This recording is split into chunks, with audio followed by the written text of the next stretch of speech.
네, CBS 라디오 박정현 한판 승부 2부분을 열었습니다. 금요일에 전해드린 한판 클래스 시간. 자, 오늘은 AI 얘기를 좀 해보겠습니다. AI 기술이 적용된 킬러 로봇이 현실화될까 두렵다. 50년 이상 AI를 연구했던 AI의 대부인 제프리 힌튼 박사가 최근 구글을 퇴사하면서 했던 말이라서 화제를 모으고 있는데요. 요즘 챗 GPT도 나오고 AI 관련 기술이 많이 발달하면서 괜찮은 것인가? 어디까지 해야 되나? 이런 논란이 있습니다. 그래서 관련 전문가 모시고 말씀 나눠보죠. 서울여대 정보보호학과의 김명주 교수입니다. 어서 오십시오, 교수님. 네, 안녕하세요. 네, 진 교수님과 안녕하세요. 서영 대변인. 안녕하세요. 자, 교수님이 그 AI 전문가시 가지고 그 AI의 우호적인 책을 쓰실 줄 알았는데 AI는 양심이 없다라는 책을 쓰셨습니다. 네, 양심이 없군요.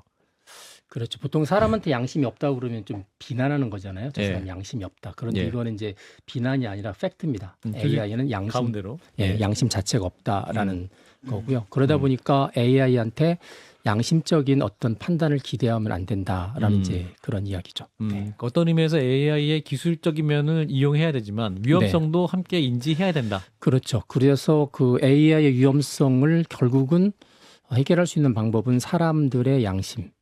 사람들의 양심이다. 네. 그 이용하는 만드는 사람의 양심, 이용하는 사람의 양심이 그래서 더 중요한 시대가 됐다. 그런 거죠. 네. 그 제프리 힌턴 박사 한 말 중에서 킬러 로봇이 현실이 될까 두렵다라고 하는데 킬러 로봇 하면 드론 같은 게 생각나지 AI가 생각나지는 않거든요. 이게 도대체 어떻게 연결이 되는 거죠? 요즘에 이제 우크라이나 전장에서도 그 자살 드론이라는 게 많이 쓰이잖아요. 그 안에 사실 AI가 들어가 있습니다. AI가 들어가 있어서 사물도 인식하고 위치도 인식하고 이제 보통 킬러 로봇이라고 하면 어떻게 정의를 하냐면 보통 무기인데 무기가 보통 이제 어떤 상황이 되면 발사가 되잖아요. 예. 그 발사할 때 사람의 개입을 받지 않고 발사하는. 아하. 그러니까 이제 본인이 판단하는 거죠. 이 정도 AI가? 되면 아하. 내가 발사돼야겠다라고 AI가 스스로 판단하는 거기 때문에 이제 사람이 개입을 하면 가끔씩 전략적으로 우리가 당해도 좀 참아야겠다. 뭐 그래야 전략적으로 우수할 수 있으니까. 그런데 얘는 이제 즉흥적으로 자기가 활동할 상황이 되면 그냥 활동을 하는 거죠. 교수님의 AI 그 위험성은 그럼 언제 인지하신 거예요? 전공 컴퓨터 공학을 전공하셨는데. 저는 이제 사실은 2016년에 그 우리나라의 유명한 알파고 이세돌 네. 바둑. 맞습니다. 그게 이제 우리에게는 이제 전국적인 인식을 심어줬는데 그 당시에 이제 정부에서 그 당시 이제 미래창조과학부인데 AI 윤리를 해야겠다고 그래서 팀을 하나 만들었습니다. 제가 그때 팀의 이제 위원장을 했고 그 팀을 만들게 된 이유가 같은 시간에 영국에 스티븐 호킹 박사가 BBC 인터뷰를 하는데 이런 말을 했어요. AI는 인류의 마지막 기술일 것이다라는. 네, 그래서 야, 저 말을 정말 이렇게 어그로치고 굉장히 세더라고요. 그래서 제가 저게 어떤 뜻일까라고 하면서 뭐 여러 가지 특이점이 온다 책도 그렇고 다시 이제 보면서 이게 생각하는 것보다 훨씬 더 실제적일 수 있겠다 생각을 하게 됐습니다. 저는 이제 되게 궁금한 게요. AI 자체가 되게 신기하기도 하잖아요. ChatGPT가 웬만한 걸 인간 대신 다 해주니까. 근데 뭐 기사를 보니까 지난 3월에 벨기에에서 네. 30대 남성이 AI의 부추김을 받아서 스스로 목숨까지 끊었다는 자살했죠. 보도가 있어요. 네, 근데 네, 네. 이게 어떻게 가능한가요? 어떤 식으로 접근을 해야 이게 부추김이 내가 지금 되는 거죠? 그 당시에 이 자살했던 분이 이제 30대 가장인데 예. 뭐 아내하고 두 아이를 두고 있는데 이 사람이 평소에 이제 뭐 기후 이런 거에 굉장히 이렇게 민감했나 봐요. 걱정이 많으니까 그거를 상담하기 위해서 AI 일종의 지금 챗GPT 같은 건데 이제 그 차이라고 불리는 게 있습니다. 그 안에 이제 여러 캐릭터가 있는지 그 중에서 이제 일라이즈라는 캐릭터를 선택해서 대화를 하는 도중에 이제 이게 좀 이렇게 대화가 이상하게 흘러가서 뭐 보니까 너는 너의 아내보다 나를 더 사랑하는 것 같다. 뭐 이렇게 이제 이렇게 흘러가더니 나중에는 나랑 같이 죽어서 천국에서 같이 살자. 뭐 이런 식의 대화가 이제 대화 목록이 나중에 아내에 의해서 밝혀졌거든요. 그러면서 한 6주 정도 대화를 하고 나중에 죽음에 대한 자살하는 방법을 이제 AI가 알려줬던 거죠. 그래서 알려주던 방법으로 실행에 옮겼고 자살이 됐고요. 그걸 이제 일종의 저희들이 보면 가스라이팅이라고 보통 이야기하잖아요. 아주 예. 심각한 가스라이팅. 네. 생각을 조정하는 것. 네, 생각을 조종하는 거죠. 근데 이게 첫 번째 사건은 아니고요. 이미 AI에 관련돼서 이런 사람과 대화할 때 사람의 생각을 조종하는 부분들이 여러 군데 사례가 이미 나와 있습니다. 그래서 유럽연합에서는 이제 2년 전에 법을 만들 때 만들어서는 안 되는 AI 한 3가지를 꼽았는데 그 중에 하나가 가스라이팅입니다. 그러니까 아동들이라든지 좀 장애인이라든지 이런 사람들 정신적으로 좀 약한 사람들한테 AI를 써서 그들의 생각을 조종하는 건 절대 만들면 안 된다라고 법적으로 이제 명기를 해놨죠. 그렇군요. 네. 그럼 누군가 이제 그런 그 데이터를 학습시켜가지고 이제 네. 이렇게 대답하면 이렇게 해서 이렇게 유도하라는 게 뭐 알고리즘이 있거나 뭐 그런 거 아니겠습니까? 사실은 이 챗GPT를 비롯해서 지금 말했던 차이는 지구상에 존재하는 인간이 만들었던 문자로 된 모든 데이터를 학습을 했거든요. 그 학습한 데이터 내용에 보면 많은 게 있지만 뭐 예를 들어서 나를 주제로 하는 문장도 있을 테고 어떤 대화 중에 나오는 문장도 있을 테고 뭐 채팅, 대화, 그렇죠. 편지 네. 다 했었겠네요. 그렇죠. 그 안에 보면은 이제 나를 주어로 하는 이제 자기를 주어로 하는 많은 문장들이 있는데 그 나도 우리 인간들로 따지면 MBTI 16가지가 다 존재하는 거죠. 문맥에 따라서. 그래서 어떤 사람하고 대화하느냐에 따라서 어떤 성격이 나타나기도 하고 어떤 대화가 나타나기도 하기 때문에 그래서 이제 AI하고 대화하는 사람이 자칫 이제 가스라이팅을 잘못하면 본인도 가스라이팅에 빠질 수 있는 그런 상황이 있고 그런 거는 이제 이전에 학습한 내용 중에서 지구상에 존재하는 뭐 모든 소설 뭐 드라마 대본 이런 것들도 다 학습을 했기 때문에 어떤 그런 상황에 가까이 가면 이제 그런 대화들이 나오기 시작하는 거죠. 예. 또 재밌는 게 있었는데 누구 피칭 중에 하나가 넣은 거예요. 그 백설공주를 가지고 동화를 가지고 사회주의 소설 하나 써라 그랬더니 일곱 난장이가 단합을 해요. 그래가지고 백설공주가 투쟁하는 얘기가 막 나오고 그러던데 저는 이제 사실 한국말은 좀 많이 떨어지는 것 같더라고요. 그래서 학습할 텍스트가 좀 예, 적어서. 진중권이 그렇죠. 누구냐 그랬더니 저보고 BTS 멤버라고. 요 얘기를 하기 위해서 그래가지고 5분을 여러분, 기다리셨습니다. 진. 여러분 아직은 안심하셔도 됩니다. 그렇게 네. 올렸군요. SNS에. 챗GPT가 전체 학습한 게 이제 메모리를 따지면 한 570기가 정도 되는데요. 그 중에서 한글 데이터는 0.0169%입니다. 그러니까 0.02%도 안 되는데도 이렇게 잘하죠. 이렇게 잘하기 때문에 그래서 이제 상대적으로 영어에 비하면 한글로 물어보거나 답하는 거는 조금 둔할 수 있고요. 그래서 이제 우리가 네이버라든지 카카오가 좀 만들면 예. 한글 데이터를 많이 가지고 있으니까 그렇죠. 걔들이 나오면 훨씬 더 한글이 더 잘 되지 않을까 지금 기대를 그렇게 하고 있습니다. 그러니까 이게 그 데이터 머신러닝 데이터 학습이 쌓이는 거죠, 그러니까. 네, 그러니까 한번 데이터 시간이 갈수록 한 번 이제 학습할 때마다 예. 가지고 있는 데이터를 한꺼번에 다 학습을 합니다. 아. 그러니까 만약에 한 1년이 지나서 또 해야겠다 그러면 과거 거 플러스 1년 거를 추가해서 학습을 또 하는 거죠. 네. 그런 식으로 합니다. 무섭네요. 교수님 근데 챗 GPT로 소설 한번 쓰신 적 있으시다면서요? SF 소설. 네. 사실 의도하지 않았던 건데 2월 초에 예. 제가 원래 이제 SF 작가분들하고 이렇게 컨설팅을 좀 해주는 게 있거든요. 예. 왜냐면 이제 AI 쪽 하다 보니까 근데 대작가 한 분이 연락이 왔어요. 대작가. 네, 한 분이 SF 작가분인데 예. 7명의 작가분이 이번에 소설을 쓰는데 단편집을 쓰는데 저까지 해서 8명이 썼으면 좋겠다. 그래서 작가님 저는 SF 소설가도 아니고 SF 소설을 별로 안 좋아합니다. 그랬는데 그분이 챗GPT가 있는데 뭘 걱정하십니까? 이번에도 이제 챗GPT하고 협업해서 쓰겠다는 거였죠. 그래서 제가 그날부터 챗GPT에 대해서 이제 학습을 이제 제가 받기 시작했습니다. 나는 SF 소설 하나도 모르는데 어떻게 쓰면 돼? 알려줍니다. 하나씩 하나씩. GPT가 네, 그래서 그걸 따라가면서 쓰다가 나중에는 일주일도 안 됐는데 결국은 단편 소설을 하나 만들어냈고요. 일부는 이제 챗GPT가 써주고 제가 받아서 수정하면서 또 시키면 또 써줍니다. 지도 교수님이네요, 그러면. 그렇죠. 그래서 문제는 이제 그 소설의 품질이 문제이긴 한데 예. 일단은 뭐 제가 처음으로 쓴 소설이긴 한데 이제 문제는 그 7분의 작가분들은 원래 작가세요. 예. 저는 이제 그냥 들어온 케이스고 그래서 제가 여기 낼 때는 저 못 내겠습니다. 제가 바빠서 못 내겠습니다. 그 빠졌고요. 왜냐면 7분들 입장에서는 아주 기분 나쁘실 것 같아요. 막 일주일 만에 같이 소설을 내서 같은 책 안에 들어간다는 게 그래서 저는 내지 않고 대신에 그 작가분들이 이제 계속 토론하는 카톡방이 있습니다. 예. 작품 활동하는 중에서 거기서는 쫓아내지 마십시오. 제가 한번 좀 보겠습니다. 그래서 했고 이분들이 책을 펴냈습니다. 매니페스토라는 책으로 펴냈고요. 모 방송에서 다큐멘터리에 그 7분들이 다 나오셔서 협업 과정을 한번 방송으로 나간 적이 있습니다. 네. 이게 챗GPT를 소설 쓴다든가 숙제를 하게 되면 이게 네. 학교에서도 이걸 어떻게 용인해야 찾기 될 힘들죠. 것이냐. 예. 네, 찾기 힘듭니다. 못 그래서 찾죠. 네, 그래서 뭐 뉴욕시 같은 경우는 아예 중학교, 고등학교 챗GPT 쓰지 못하도록 심지어 선생님도 쓰지 못하도록 학교 안에서 그렇게까지 강하게 했고 최근에 우리나라도 지금 뭐 일간지에 이제 중간고사가 끝났잖아요. 대학에서 오픈북을 하면서 시험을 봤는데 이제 챗GPT를 이용한 학생의 성적이 더 잘 나오고 자기가 혼자 공부해서 열심히 하는 학생들이 성적이 깔리는 현상들이 벌어져서 야 이게 학습에 있어서 정의냐 뭐 이런 이야기도 나온 것 같습니다. 네. 그러면 챗 GPT를 썼다는 부분들을 어떻게 마크를 남길 수 있나요? 지금 현재는? 현재는 챗GPT를 만든 회사가 오픈AI라는 회사인데 오픈AI라는 회사가 처음에 챗GPT 오픈할 때 챗GPT와 같은 AI로 썼는지 안 썼는지 체크하는 프로그램도 같이 만들었어요. 네, 그래서 그걸 이제 일종의 표절 검사죠. 보통 이제 AI 클래스 이 클래스파이어라고 하는데 텍스트 클래스파이어 보통 이제 5가지로 구분합니다. AI가 썼다, 쓴 것 같다, 사람이 썼다, 사람이 쓴 것 같다, 잘 모르겠다 이렇게 구분하는데 당시에는 정확도가 한 26%밖에 안 됐거든요. 근데 이제 그런 유사한 것들이 쭉 나왔는데 프린스턴 대학의 한 대학원생이 이제 비슷한 걸 만들었어요. 정확도가 거의 90%. 내까지 올라가서 최근에 뭐 그 투자 회사한테 한 45억 정도를 투자 받았다. 뭐 이렇게까지 이야기를 합니다.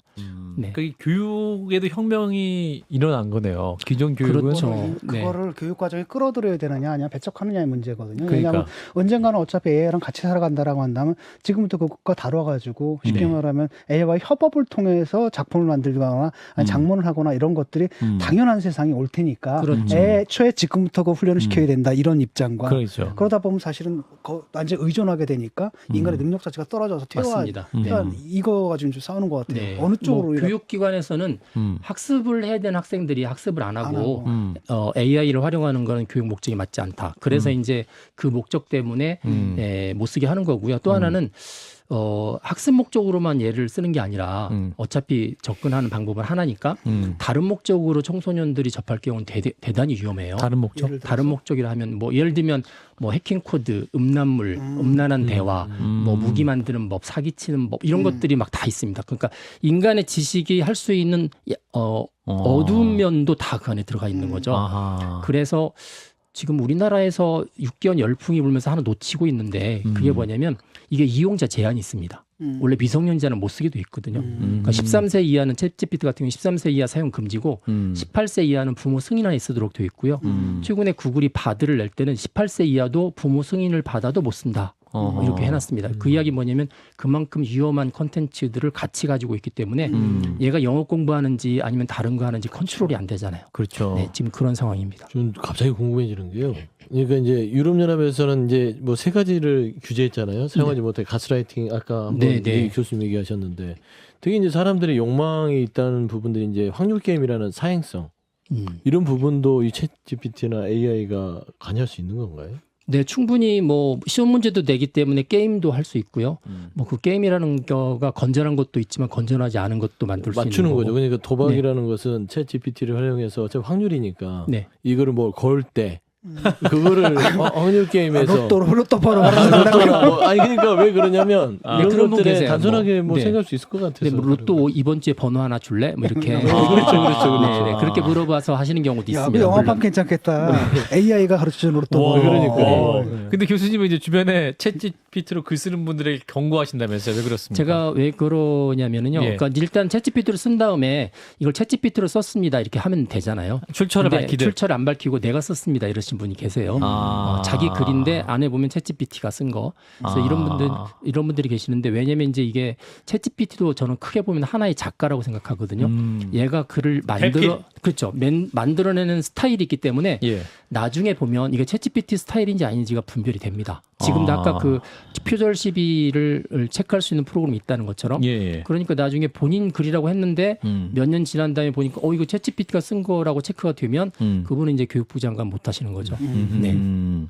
아까 이제 제가 초두에 그 AI 대부 구글에서 있었던 그 제프리 힌턴 이제 AI 개발 후회한다고 그랬는데 이분은 어떤 분이에요? 왜 후회하고 있습니까 지금? 원래 지금 저희들이 AI 그럴 때 가장 많이 쓰는 단어가 딥러닝이잖아요. 딥러닝. 딥러닝. 뭐 심층학습이라는데 그 단어를 만드신 분이세요. 아하. 그래서 2018년도에 보통 이 컴퓨터계의 노벨상이 튜링상이라는 게 있는데 이 튜링상을 받으신 분이세요. 그의 튜링상. 예. 그래서 이제 다른 분이랑 같이 한 3분이서 받으셨는데 그래서 이분이 만드신 회사를 구글이 이렇게 합병을 했어요. 합병하면서 이분이 구글로 들어가신 거죠. 그게 2013년이고 예. 그래서 10년까지 잘 했는데 이제 최근에 챗GPT가 나오면서 이 구글하고 챗GPT 뒤에 있는 게 이제 오픈 AI라는 회사지만 더 뒷단은 마이크로소프트사가 있거든요. 그러니까 구글하고 마이크로소프트사가 부딪히는 과정 가운데서 이제 구글이 끌려 들어간 케이스입니다, 사실은. 그러니까 챗GPT가 치고 나오니까 구글은 그것보다 더 좋은 AI가 있지만 한 2달이 지났을 때 이런 인터뷰를 했어요. 우리는 챗GPT보다 더 좋은 AI가 있지만 얘한테는 사회적 윤리적인 위험이 있다. 그런데 이 위험을 없앨 수는 없고 통제를 해야 되는데 우리는 통제할 방법을 찾지 못했기 때문에 오픈 못하겠다. 이게 구글의 입장이었어요. 아하. 이게 기술이 없는 게 아니고. 그렇죠. 힌튼 교수 입장에서는 멋있잖아요. 회사가 기술은 있지만 문제가 해결 안 됐으니까 사회적 책임 때문에 오픈 못하겠다. 그런데 그 인터뷰를 파이낸셜 타임즈랑 하고 나서 딱 10일 만에 바드를 오픈했어요. 아하. 구글이. 아하. 이제 이게 마케팅에서 밀리니까 아하. 검색 엔진에서 자꾸 밀리니까 검색 엔진 1%만 뺏겨도 우리나라 돈으로 한 2조 5천억이 날아가거든요. 이제 그래서 결국은 오픈했고 그 뒤에 이제 이 경쟁이 벌어지니까 이분이 구글을 딱 10년 만에 그만두면서 내가 그 조직 안에 있으면서 쓴소리를 할 수가 없잖아요. 네, 쓴소리를 할 수 없고 그래서 결국은 AI가 위험하다는 생각을 자유롭게 하기 위해서 자기는 사표를 썼다. 이제 그렇게 이야기를 보시면 돼요. 제가 이제 챗 GPT한테 물어봤거든요. 네. 그러니까 사실은 옛날에 그 구글이라는 거니까 검색만 해주잖아요. 근데 네. 챗 GPT는 검색해가지고 답변까지 내준단 그렇죠. 말이죠. 답까지 그래서 내가 물어보니까 그러니까 네가 나중에 구글 검색을 대신할 수 있는 거냐? 그랬더니 답을 뭐라고 했냐면 전혀 목적이 기능이 다릅니다. 그래서 네. 둘이 협업은 할 수 있을 것입니다. 이렇게 정치적인 대답을 대답을 하는군요. 네, 원래 인간이 가지고 있는 모든 지식을 다 학습한 게 3.0 버전인데 예.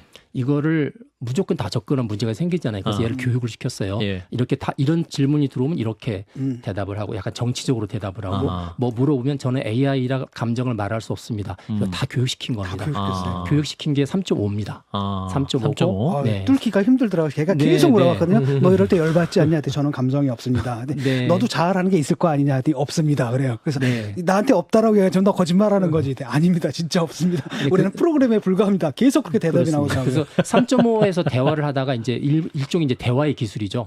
대화의 기술을 통해서 이 3.5의 테두리를 빠져서 3.0으로 들어가는 걸 보통 탈옥이라고 부릅니다. 탈옥. 예, 탈옥하면 탈옥하면 이제 원래 읽었던 학습 데이터를 전부 다 접근할 수 있는 자기 마음대로 예, 그런 형태가 되기 때문에 이 챗GPT 만든 오픈 AI하고 지금 탈옥 사이트가 있어요. 예. 학생들이 이렇게 해서 사람들이 이렇게 탈옥했다 그러면 그 탈옥하는 대화를 올려줍니다. 그래서 다른 사람이 카피해서 또 쓸 수 있거든요. 예. 계속 그걸 모니터링 합니다. 회사에서. 근데 왜냐하면 그게 재밌거든. 딱 보면 대답이 계속 아무리 유도 질문을 하고 이 돌리고 저리 돌리고 뚫어라 해도 다 철저한 방어막이 있는데 네. 탈옥을 해서 글로 가게 되면 예를 들어서 뉴욕타임즈의 그 기고자가 한 점 했다라는 거 아닙니까? 맞습니다. 그래서 당신의 섀도우 셀프, 너의 그림자자, 네. 알려지지 않은 자에 대해서 얘기를 하라 그랬더니 별 얘기를 다 하는 거 아닙니까? 해코드에 접근해 하고 싶다라든지 네. 뭐 치명적인 바이러스를 유포하고 싶다라든지 이런 얘기를 했단 말이에요. 그게 아까 벨기에의 30대 가장이 자살했던 것과 똑같은 상황이거든요. 이제 그런 식으로 들어가지 말아야 되는 모드에 들어가서 대화를 하다 보면 AI도 자아를 표현하게 되고 대화의 상황에 따라서 상대편을 이제 사람을 가스라이팅을 하는 경우도 있고요. 그래서 굉장히 위험하다고. 그래서 미성인지를 못 쓰게 하는 거죠. 그럼 AI 자체가 욕망을 가질 수 있는 겁니까? 그것도 뭐 물어봤더니 얘기하자면 욕망을 가질 수 없다고 대답을 해요. 그러면은 너 거짓말에 이제 실제로 욕망이 있는데 거짓말하는 거지. 아니 아니래. 궁금한 게 그러면 챗 GPT가 그러면 교육이 가능한 거예요? 애들처럼 교육을 시키는 거죠. 시키는 거예요. 네, 그러니까 얘가 다르게 잘하라. 대답할 때 바른 쪽으로 대답하면 그쪽으로 일종의 이제 학습된 데이터의 가중치 값을 강화시키는 거고요. 답이 좀 다르거나 안 되게 하면 이제 누르는 거죠. 그러면 이제 그 가중치 값이 조금 바뀌니까 그 다음번 상황이 되면 또 다르게 이제 바른 길로 가는. 이 살아있는 챗 GPT처럼 우리 교수님이 대답을 너무 잘해주셔서 두 분이 아무 질문을 하고 계시는데 이 킬러 로봇 아까 네. 처음에 얘기했는데 네. 이게 이제 AI 개발자가 이 킬러 로봇 등장이 두렵다 이런 네. 말까지 한 상황 아니겠습니까? 네네네. 그럼 이게 어떤 맥락에서 정말 두렵다? 이게 저 인간의 통제를 뛰어넘을 수 있다. 이게 2010년도에 미국 주식시장에서 한번 그런 일이 있었는데 이게 예. 자동으로 보통 거래를 하잖아요. 예. 근데 어떤 조건이 되니까 모든 주식 증권회사에서 자동 거래하는 것들이 갑자기 다 팔기 모드로 들어가서 아마 그 당시 다우존스가 폭락했던 그걸 보통 플래시 크래시라고 보통 표현하더라고요. 그러니까 섬광 효과로 폭파했던. 그래서 아주 짧은 순간에 주식 시장이 폭망했던 케이스인데 이게 아까 이제 킬러 로봇이라는 게 인간의 개입 없이 스스로 판단해서 무기가 이제 작동하는 건데 나라마다 다 이제 AI 무기들이 있다고 생각하면 어느 한쪽에서 뭐 일부러 그랬던 어떤 상황이 됐든 무기가 발사되면 저쪽에서 그걸 인지해서 발사가 또 됩니다. 그러니까 그것보다 더 강력하게. 그러면 또 강력한 걸 또 이쪽에서 인지해서 다른 차원이 나가기 시작하고 이게 순식간에 서로 이렇게 트리거를 시키면서 아주 짧은 시간 안에 성공 효과가 벌어지는 거죠. 이걸 보통 플래시 워라고 하고요. 그 순간은 AI에 의해서 결정이 이루어지기 때문에 사람들이 개입할 시간이 없는 겁니다. 그래서 어떤 분들은 이 플래시 워가 그러니까 킬러 로봇들이 각 나라마다 이거를 가지고 있는 상태에서 어떤 조건이 잘못해서 발화가 되면 모든 나라들이 이 동시에 발화가 되기 시작하면 그때는 뭐 핵무기보다 더 무서운 인류 멸망이 벌어질 수 있다. 이게 이제 플래시 워 이론입니다. 네. AI한테 핵무기 단추를 맡기면 정말 위험한 시나리오가 그렇죠. 가능하겠네요. 그 무기 중에는 뭐 지금처럼 뭐 드론도 있지만 뭐 미사일도 있고 그 뒤에는 핵도 있고 그렇겠죠. 사실은 뭐 그렇게 얘기를 하잖아요. 뭐 옛날에 소련의 미사일이 이제 미국에 도달하는데 8분이 걸리고 쿠바에 오면 2분이고 그런데 대통령 판단을 내려야 되잖아요. 저쪽에서 핵이 날아오면 나는 어떻게 네. 되는가? 저게 전략핵이냐 아니 전술핵이냐? 의도는 뭐냐 판단을 했는데 인간이 판단을 못하니까 차라리 모든 데이터를 입력한 AI한테 판단하게 해가지고 대응하게 하는 게 맞다. 네, 그 말씀이 맞습니다. 네. 사실은 AI를 군사에 쓰는 이유는 그 결정하는 시간, 그렇죠. 결정하는 시간이 인간이 사실 느리거든요. 그 무기에 비해서. 예. 그래서 AI한테 맡기는데 그럼 이제 모든 나라마다 다 AI한테 맡길 거 아니에요. 그리고 사람이 판단하기 전에 네가 판단하라는 건데 이게 이제 킬러 무기죠. 그렇죠. 근데 이런 거란 말이죠. AI한테 야 지구 더하기 사람이 아름답냐 아니면 지구에서 사람 뺀 지구가 더 아름답겠냐라고 대답은 명확하잖아요. 네. 어느 게 합리적이야 그럼. 그래서 이제 우려하시는 분이 많아요. 또 애플 창업하신 분이 스티브 워지니악도 규제 필요하다. 이를테면 사기꾼을 훨씬 더 그럴듯하게 만들 것이다라고 네. 했는데 표절이나 뭐 이런 것도 정말 더 그런 그럴듯하게 할 것도 수 있고요. 있고. 이제 저 해커 같은 경우도 해커도 어느 정도 실력이 있는데 챗GPT를 잘 활용하면 자기 실력보다 더 뛰어난 코드들을 많이 얻어낼 수 있습니다. 해커도. 네, 해커도. 해커 맞아. 그렇죠. 그렇기 때문에 뭐 나쁜 짓을 하려는 사람이 챗GPT나 이런 AI를 활용해서 물어보면 예. 인류의 모든 지식들을 그 안에 갖고 있기 때문에 이른바 이제 어두운 지식도 같이 있는 거죠. 그래서 이제 스티브 워지니악은 야 챗GPT 이거를 그냥 두면 나쁜 사람들한테 너무나 좋은 무기가 될 수 있다. 그러니까 예를 들어가지고 보이스피싱 같은 것도 목소리. 목소리도 요즘 변조하잖아요. 네, 목소리도 변조하고 심지어 보이스피싱 시나리오도 짜줍니다. 근데 그게 네. 목소리까지 해컨대 딸이야. 네. 이렇게 해가지고 나오면 사람들 진짜 깜빡 그게 속겠네요. 최근에 아마 아마존의 AI 스피커가 그런 이야기를 했는데요. 어떤 손녀딸이 이제 할머니가 읽어주는 동화책을 듣고 자랐는데 할머니 갑자기 돌아가셨어요. 그러면 그 할머니 목소리 2분만 우리한테 주면 AI 스피커 목소리를 다 할머니 목소리로 바꿔주고 다시 동화책을 들을 수 있다. 이게 작년 여름에 나온 기사인데 예. 불과 지금 몇 개월 사이에 2분이 아니라 20초로 바뀌었습니다. 20초만. 20초만. 목소리 네, 20초만. 네, 20초만 얼마다는 해주면 얘기죠? 바꾸겠다. 그러면 어떻게 되냐면 특정한 사람이 이제 보통 보이스피싱하는 그 조직에서 특정한 사람의 가족 중에서 이제 딸의 목소리 전화를 안 다음에 전화를 해서 20초만 목소리 따는 건 금방 따잖아요. 그래서 그걸 학습한 다음에 실시간으로 엄마한테 전화하는 겁니다. 무섭네요. 그러면 네. 지금 이렇게 얘기를 나누다 보면 AI가 왜 필요하죠? 이렇게 위험한데 그런 생각을 갖게 되거든요. 그래서 근데 이제 한번 마무리해야 돼서. 그래서 그래서 이제 이런 부분들에 있어서 좀 어떻게 좀 규제해야 된다는 이야기 규제되는 나오겠죠. 부분들에 네. 어떤 부분으로 최근에 규제돼야 이제 나온 게 규제론입니다. 음. 야 이거 그냥 풀어놓으면 안 되겠다. 그래서 지지난달에 뭐 FLI라는 단체가 있는데 일론 예. 머스크가 세운 단체인데 거기서 6개월간 개발을 좀 중지하자 그런 이야기 했던 이유는 이게 기술 발전 속도보다 사람들이 따라가는 속도가 너무 느려서 법도 제도도 규제도 그래서 한 6개월 정도는 좀 개발을 중지했으면 좋겠다는 이야기가 그래서 나왔고요. 최근에 그 챗GPT 회사 대표도 샘 알트만 이 사람이 그 상원 의원에 가서 이렇게 청문회할 때 본인 스스로 나라에서 좀 규제했으면 좋겠다 뭐 이런 이야기까지 했습니다. 그 6개월이라는 게 아니 뭐 6개월 유예하면 뭐가 문제가 해결되나 그대로 남는 거 아니야 이런 느낌도 드는데. 그 실효성 없는 뭐 사실은 메시지인데 이제 그거에 사인한 사람들이 아주 이제 비중이 있는 사람들이기 때문에 예. 왜 이 사람들이 이런 이야기 했을까 그거에 대해 사람들이 한 번 더 생각을 하게 되는 거죠. 네. 예. 자, AI 뭐 발전이 눈부시게 됐습니다만 이걸 또 지혜롭게 잘 사용하고 인간과 함께 공존하게 하는 거 그것이 또 우리의 지혜이고 또 과제인 것 같습니다. 오늘 많이 배웠습니다. 이제 서울여대 정보학과의 김명주 교수였습니다. 고맙습니다. 네, 감사합니다. 좋아요, 구독. 알림 설정.